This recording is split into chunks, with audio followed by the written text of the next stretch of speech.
अस्सलामुअलैकुम। आज हम अगोराफोबिया को डिस्कस करेंगे। अगोराफोबिया ग्रीक वर्ड अगोरा और फोबिया को मिलाकर बना है। अगोरा यानी खुली जगह या मार्केट प्लेस और फोबिया यानी फियर या खौफ। अगोराफोबिया एंजाइटी डिसऑर्डर्स में आता है। इस डिसऑर्डर में क्लाइंट को खुली जगहों से, क्राउडेड जगहों से या बंद जगहों से डर लगता है।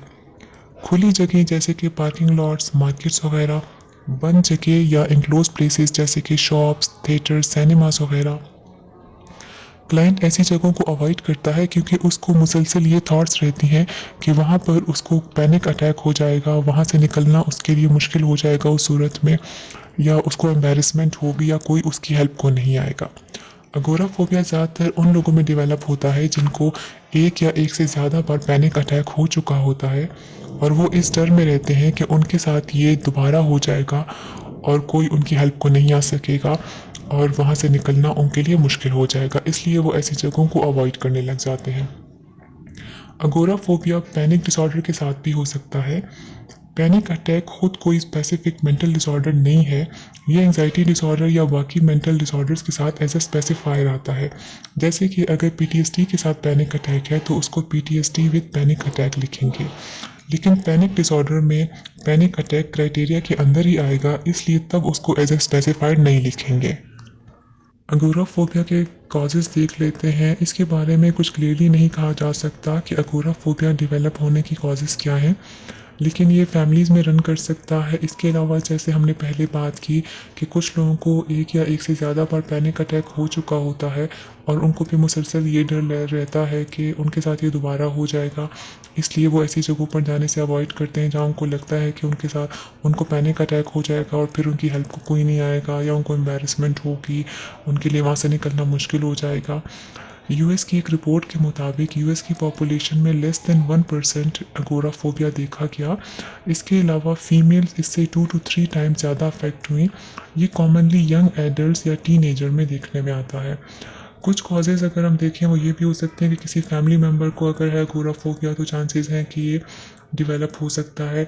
इसके अलावा अगर पैनिक डिसऑर्डर किसी का है और वो ट्रीट नहीं किया गया, या कोई और फोबियाज़ हैं, किसी को कोई स्पेसिफिक फोबियाज़ हैं, या अगर किसी की स्ट्रेसफुल या ट्रॉमेटिक इवेंट है लाइफ में, तो उनमें भी चांसेस होते हैं कि अगोराफोबिया डेवलप हो सकता है।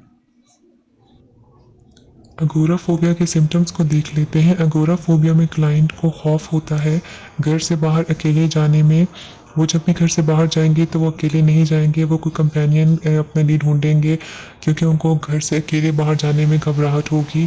इसके अलावा वो क्राउड से या ऐसी जगहों से को अवॉइड करेंगे जहाँ पे उनको वेट करना पड़े, उनको लाइन में लग के वेट करना पड़े, या इनक्लोज प्लेसेस बंद जगह हों जैसे कि स्मॉल स्टोर्स हों या एलिवेटर हो या कोई सिनेमा हॉल हो। ओपन जगहों से जाने से वो घबराएंगे जैसे कि पार्किंग लॉट्स, मॉल्स वगैरह। इसके अलावा पब्लिक ट्रांसपोर्ट भी जो है वो यूज़ करने से डरेंगे। वो ये सिचुएशन एंजाइटी कॉज करती है उनके लिए, इसलिए वो इसको अवॉइड करेंगे। उनको खौफ रहेगा कि उनको ऐसी जगहों पर पैनिक अटैक हो जाएगा और वो वहाँ से उस सूरत में उनके लिए एस्केप जो है वो पॉसिबल नहीं होगा। जैसे कि हमने पहले भी बात की कि कुछ लोगों में पैनिक डिसऑर्डर और अगोराफोबिया एक साथ भी होता है। पैनिक डिसऑर्डर की अगर हम बात करें तो ये भी एंजाइटी डिसऑर्डर की एक टाइप है।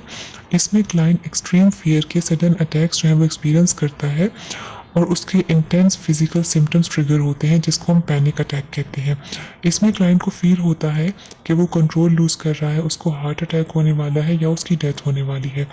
इसी पैनिक अटैक्स के खौफ से क्लाइंट्स ऐसी जगहों पर जाने से अवॉइड करता है जहां उसको फील होता है कि उसको दोबारा से ये पैनिक अटैक हो जाएंगे और वहां से निकलना उसके लिए मुश्किल हो जाएगा। अगर हम पैनिक अटैक को देखें तो पैनिक अटैक के सिम्टम्स क्या हैं।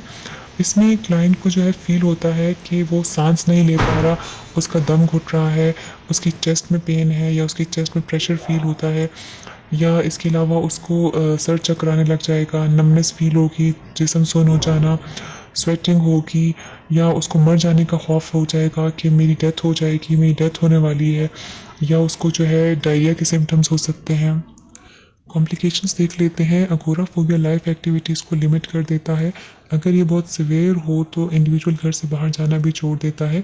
नॉर्मल डेली एक्टिविटीज़ भी परफॉर्म नहीं कर पा रहा होता, जैसे कि फ्रेंड्स के साथ जाना, फैमिली के साथ बाहर जाना, या तो स्कूल जाना, किसी काम पर जाना, दूसरों पर डिपेंडेंट हो जाता है।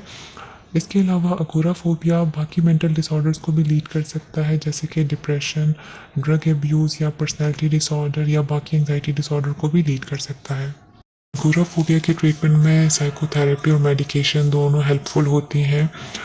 साइकोथेरेपी में प्रैक्टिकल स्किल्स सिखाई जाती हैं कि किस तरह से एंग्जाइटी को रिड्यूस किया जा सकता है। सीबीटी यूज़ की जाती है जिसमें स्किल्स सिखाई जाती हैं कि एंग्जाइटी को टॉलरेट कैसे करना है, किस तरह से अपनी एंग्जाइटी के सिम्टम्स को मैनेज करना है, अपनी वरीज को चैलेंज करना सिखाते हैं। आहिस्ता आहिस्ता इंडिविजुअल उन लाइफ एक्टिविटीज़ की तरफ वापस आ जाता है जो वो अपनी एंग्जाइटी की वजह से अवॉइड कर रहा होता है। इसके अलावा क्लाइंट्स उन फैक्टर्स को आइडेंटिफाई करता है जो उसके पैनिक लाइक सिम्टम्स को ट्रिगर करते हैं। अपने अनवांटेड और अनहेल्दी बिहेवियर को चेंज करने के लिए उनको एक्सपोजर और डिसेंसिटाइजेशन थेरेपी दी जाती है, जिसमें उनको उनके फियर सिचुएशन से एक्सपोज किया जाता है और आहिस्ता आहिस्ता उनका जो फियर है और एंग्जाइटी है वो रिड्यूस होने लग जाती है और अपनी नॉर्मल लाइफ की तरफ वापस आने लग जाते हैं। आखिर में बात कर लेते हैं कोपिंग और सपोर्ट की। अगोराफोबिया के साथ रहना बहुत डिफ़िकल्ट होता है, लेकिन प्रोफेशनल ट्रीटमेंट और हेल्प के साथ इसको ओवरकम किया जा सकता है, इसको मैनेज करना सीखा जा सकता है। कुछ स्टेप्स हैं जो कि फ़ॉलो किए जा सकते हैं अगर कोई भी इस कंडीशन से गुजर रहा है, जैसे कि अपने ट्रीटमेंट प्लान को प्रॉपर्ली फॉलो करना चाहिए, जो भी मेडिकेशंस दी गई हैं उसको प्रॉपर्ली यूज़ करना चाहिए, अपने थेरेपिस्ट के साथ रेगुलरली कम्युनिकेट करना चाहिए, क्योंकि किसी भी ट्रीटमेंट में कंसिस्टेंसी बहुत हेल्पफुल होती है। इसके अलावा कामिंग स्किल्स जो आपको सिखाई जाती हैं वो प्रैक्टिस करनी चाहिए। इसके अलावा कैफ़ीन इनटेक जो है उसको कम रखना चाहिए, क्योंकि ये भी एंग्जाइटी के सिम्टम्स को वर्सन करता है। हेल्दी डाइट और अच्छी नींद जो है वो भी काफ़ी हेल्पफुल होती है एंग्जाइटी डिसऑर्डर को रिड्यूस करने में, एंग्जाइटी सिम्टम्स को रिड्यूस करने में।